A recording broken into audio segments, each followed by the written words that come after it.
Bonjour, bienvenue dans le 4e épisode de l'été. On continue notre exploration du territoire biblique. Aujourd'hui, on parle de la Galilée. Alors, si vous voulez voir ou revoir peut-être les épisodes précédents, vous trouverez un lien vers la playlist dans les fiches ou en description. Pour un peu situer le parcours qu'on est en train de faire là cet été, alors on avait commencé le voyage à Jérusalem pour ensuite aller flâner sur les rives de la mer Morte. On a ensuite mis le cap au nord pour une balade fluviale le long du Jourdain. Je vous propose de continuer à remonter le fleuve jusqu'à la Galilée, une région clé du texte biblique. La Galilée est brièvement évoquée dans l'Ancien Testament pour parler des villes refuges du temps de la conquête menée par Josué. Ce sont des villes destinées aux personnes accusées d'homicide qui peuvent s'y réfugier en attendant leur jugement. Donc je cite: les Israélites réservèrent à cet usage Kédesh en Galilée, dans la région montagneuse de Nephtali, Sichem dans les montagnes d'Éphraïm, Kiryat Arba, c'est-à-dire Hébron dans les montagnes de Juda, Josué 20:7. La région de Galilée correspond peu ou prou au territoire des anciennes tribus de Zabulon et Nephtali.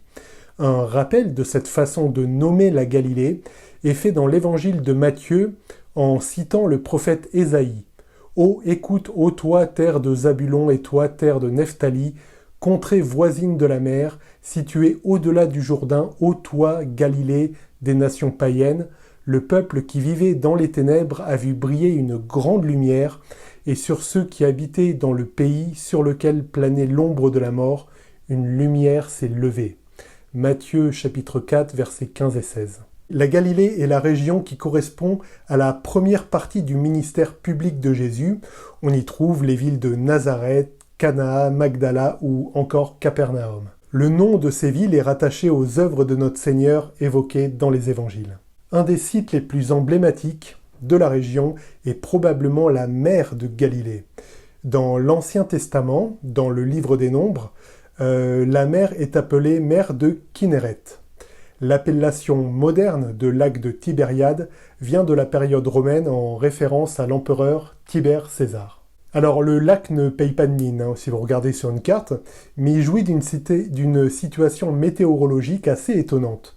En effet, il n'est pas rare que des tempêtes éclatent d'une force étonnante pour un plan d'eau de cette petite taille.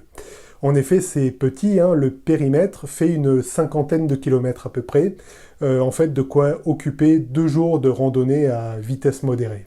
La Galilée est riche d'un patrimoine archéologique les plus impressionnants du Proche-Orient. Aujourd'hui encore, on peut y admirer les vestiges appartenant à plusieurs époques de l'histoire de la Bible. Le vestige le plus impressionnant, peut-être, est la synagogue de Capernaum. Hélas, contrairement à ce que disent certains guides touristiques, les vestiges qu'on peut voir datent du IIe siècle et non de l'époque de Jésus. Il n'en reste pas moins que le bâtiment qu'on voit a été bâti à l'emplacement de la synagogue du 1er siècle. Alors, même si les murs ne sont pas ceux qu'ont connus Jésus, on se balade quand même au même emplacement où il a prêché voici 2000 ans. Je vous propose d'aller encore plus au nord et de visiter le site de Hatzor. On fait là un plongeon dans le temps à l'époque de la conquête de Josué au XIIIe siècle avant Jésus-Christ. Hatzor fait partie des villes conquises, je cite, « À la même époque, sur le chemin du retour, Josué s'empara de Hatzor, qui était autrefois la capitale de tous ses royaumes. Il tua son roi par l'épée et il frappa au tranchant de l'épée tous les êtres vivants qui s'y trouvaient, sans y laisser âme qui vive, pour les vouer à l'Éternel. Puis il incendia la ville. » Josué chapitre 11, versets 10 et 11. Alors les archéologues ont découvert à Hatzor un temple cananéen possédant des traces d'incendie. Peut-être a-t-on mis la main sur d'authentiques vestiges de la conquête de Canaan par les Israélites. Alors, je suis conscient là que je balance des dates et des époques si vous découvrez la chaîne. Alors, c'est peut-être un peu obscur pour vous.